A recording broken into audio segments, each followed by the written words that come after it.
So, the next thing I want to talk about is what I have learned about myself over the past 2 months that I have been doing YouTube. I know you can't know yourself 100%, and we're always trying to learn and understand ourselves. But I have learned a few things about myself. Number one, I realized that I really love creating and editing. So, because before I just used to make normal Snapchat videos and just talking videos, I never thought of myself as a creative. And even now, I'm kind of struggling with the word because I feel like it's a fancy word for people who are artists and painters. But when I did my research, that's not that. If you make videos, if you're a storyteller or you edit, you're actually a creative. And I'm claiming that title now. I am a creative because I realized that even when I am stressed, there were days where I was crying, I was frustrated. And for me, what I do is when I'm sad or going through a lot is I just sleep. That's the only thing that makes me happy. But then I realized that even when I'm sad and going through a lot, editing makes me happy. There was literally a day when I came back from a job interview and I got rejected and I was so sad about it and crying. And once I sat down to make a video, it really made me feel better. The whole feeling of making that video and then seeing it at the end, it just made me feel as if I wasn't rejected, like I didn't have a problem. It just made me feel nice. So I find that I get lost in editing videos. I could have the other deadlines, which is why I said that I need to start prioritizing. I could have deadlines or things that I want to do, but then I can just get lost in editing for hours because it just makes me happy and I keep going. I want to add this effect, this transition, this text. It's just such a nice, fulfilling feeling. And I can't remember if I have ever had something in my life. I think skincare made me feel that way, but skincare is no longer something that I am so passionate about. For me, it's just a lifestyle now. It's not really think I used to feel that way about skincare, learning about skincare, doing research about skincare in 2021, 22. But now I am glad I have found something because with the whole stress and challenge of life, it's really good to have an escape where you feel like you have control that makes you happy. So for me right now, this is literally my escape. This is something that makes me happy, something that I look forward to, which is why I'm learning to enjoy the process because I definitely believe that I'm going to make something out of this. I see my channel with the ideas I have and things I want to do on here. I see my channel becoming big one day. I don't know how big, I'm not putting numbers on it, but I know that there would come a time where it won't feel as fulfilling because it might become a chore or a job.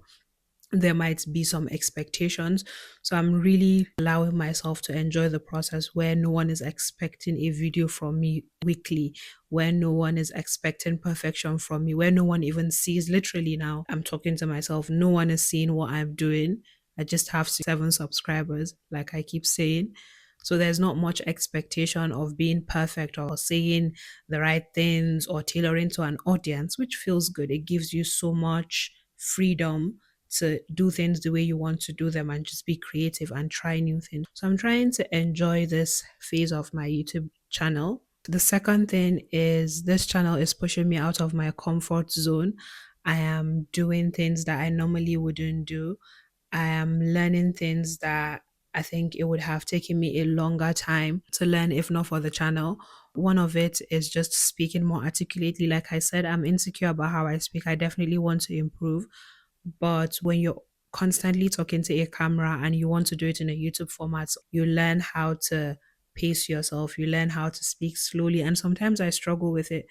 Another good thing is when you're editing, you can see how you say some words unnecessarily. You can see how you rush too much. You can see how you speak or you mispronounce some words. So it just teaches you and you tend to pick that up.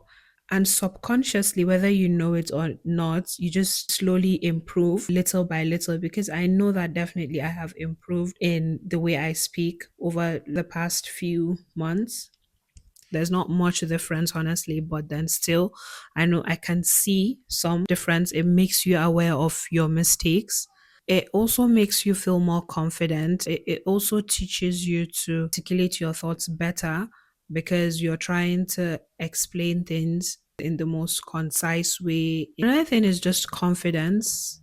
When you create something and you put it out there, when you put so much time and energy into something, you just feel proud of yourself. It makes you confident. For me, even I keep talking about my Bristol bubble tea video, but I love that video so much when you see how you're able to speak at length. But it makes me proud of myself and confident because I thought I couldn't have a long conversation. I thought I wasn't articulate enough, but then I don't have a detailed script that I follow. I just talk from my head, and sometimes yes, I rumble, and sometimes I take a minute to think about what I want to say. But then I do believe, I know that it is impressive. I won't let anyone take that from me. For me to sit down for more than an hour and just keep talking to a screen and keep making sense. Yes, I have a structure. I write down like points I want to touch on, but everything that I'm saying is coming from my head. And it just makes you proud of yourself and confident because sometimes you feel like, oh, sometimes I used to feel like I didn't have much to offer or I didn't have intelligent things to say. But then when I sit down and I'm talking, I don't have a script and I'm just saying things that are coming from my head. And when I'm watching, editing the video, I'm like, is this Zainab? Because when you're talking to other people or just talking in life in general, you can't play back those conversations. So you can't really remember. This is mostly for people who are like insecure about maybe their speech or their intelligence. So if you're really that way, having a YouTube channel and recording these type of videos, it definitely improves no matter how much you think you're not that smart. Even if you have a script, because even if you have a script, you were the person that wrote the script. You don't have to do it off head like I'm doing it. But even if you have a script, you were the person who wrote the script. You were the one, it's from your thought. So with time, then you'll be more confident in just speaking freely. So it has definitely helped me in that aspect. It's the next thing it's teaching me is taking things one step at a time and not worrying about the future, just enjoying the process. Because I don't know how to explain it to you, but I literally spend 5 hours editing, recording a video. Sometimes I just take out my whole day and I'm like, I'm going to record YouTube videos, let's say batch create, and I'm not getting paid. No one is watching it. Even though, yes, I feel fulfilled, but still, some people might argue that it's not enough. But then for me, I genuinely believe that what I'm bringing is of value.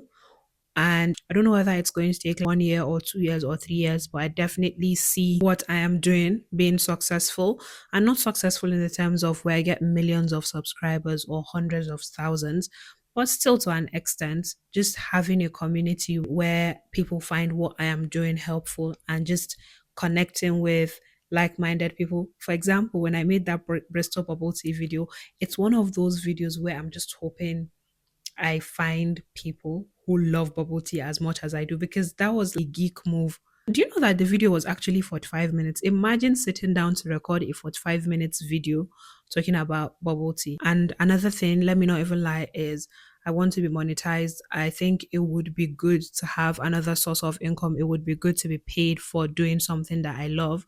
But one thing I'm trying to do is I hate burnout. I'm not trying to rush the process. I'm trying to learn as I go. I'm not putting a timeline on it where I say I want to get monetized this year or next year. I want my work to speak for itself. In as long as I know that I'm putting time and effort and value into what I am doing, then I truly believe that monetization will come on its own time. I don't have to force it. Yes, I would do things to optimize my channel to make it searchable and stuff like that, but then I won't force myself and say that I have to get it monetized this year, do or die. So it's when the time is right, it would happen.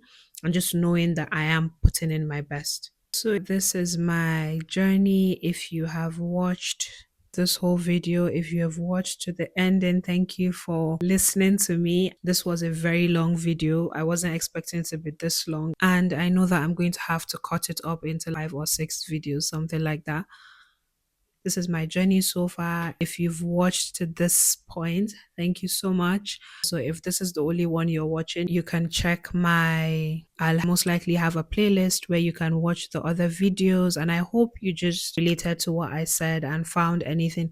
And I hope you found, and I hope I was able, and I hope you related to something I said or helped you in one way or the other. And please also tell me, and also let me know in the comment section, how has your journey been so far? If you're someone who is on YouTube, what have you found interesting? What have you struggled with and what have you learned so far? What's your favorite thing about being a YouTuber? So please don't forget to like, share, and subscribe. Share this video to someone who you share one of my videos or this specific one to anyone you think it might help.